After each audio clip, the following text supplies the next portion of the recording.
അറിയും. ഒരു കാര്യം ചോദിക്കാനുണ്ട്. ശാന്തമായി പറയൂ, എന്താണ് നിങ്ങളുടെ പ്രശ്നം? അതായത് ഇവളെന്താ ഒരുമാതിരി വാവെടുത്ത പശുവിനെ പോലെ. ഇവിടെ പുരുഷന്മാർ അനുഭവിക്കുന്ന ഏറ്റവും വലിയ പ്രശ്നം സ്ത്രീകൾ കൊടുക്കുന്ന വ്യാജ പരാതിയാണോ? മാത്രമല്ല അല്ല, ഞാനാണ് ഈ ഏരിയയിലെ സാറിന്റെ സ്ഥിരം വേട്ടമൃഗം. ഇവിടെ പുരുഷന്മാർ അനുഭവിക്കുന്ന ഏറ്റവും വലിയ പ്രശ്നം ഇവിടുത്തെ ജാതീയത. നീ പറയണമെന്ന് എനിക്ക് മനസ്സിലാവണില്ല. മനസ്സിലാവില്ലല്ലോ. ഇവിടത്തെ വർഗീയത. അല്ല, ധിക്കാരം പറഞ്ഞാലുണ്ടല്ലോ. നിങ്ങളുടെ പുരുഷന്റെ ആ മാനസികാരോഗ്യമാണോ നിങ്ങളുടെ വിഷയം? കളിച്ചത് മതിയായില്ലേ? പുതിയ അടവാണോ? വേറൊരു വിഷയമല്ലേ? വേറെ ജാതീയതയും വിഷയമല്ല. വർഗീയതയും പ്രശ്നമാണ്. നീ എവിടെ പരിപാടി അവതരിപ്പിച്ചാലും ഇത് തന്നെയാണല്ലോ നിന്റെ വിധി. അത് മാറ്റി കൊണ്ടുവരുന്നത് എന്തിനാണെന്നറിയാമോ? വിഷയം കൺഫ്യൂസ് ചെയ്യാനാണ്.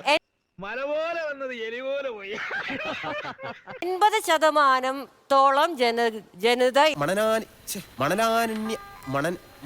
ഇവിടെ അനുഭവിക്കുന്ന പ്രശ്നം എന്ന് പറഞ്ഞാല് സിസ്റ്റമിക് ഇഷ്യൂസ് ആണ്. കാര്യം മനസ്സിലായി.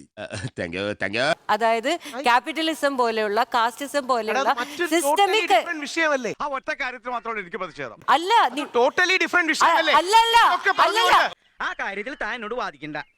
ഞാൻ തിരിച്ച് ചോദിക്കാം. സാർ, ഇപ്പൊ മനസ്സിലായോ? നിനക്ക് മനസ്സിലായോന്ന്? മനസ്സിലായി. നിവിൻ പോളിയെ വേട്ടയാടിയില്ലേ? എത്രയോ പേരെ വേട്ടയാടി. നിന്റെ വേഷം കെട്ടൊന്നും എന്റെ അടുത്ത് വേണ്ട.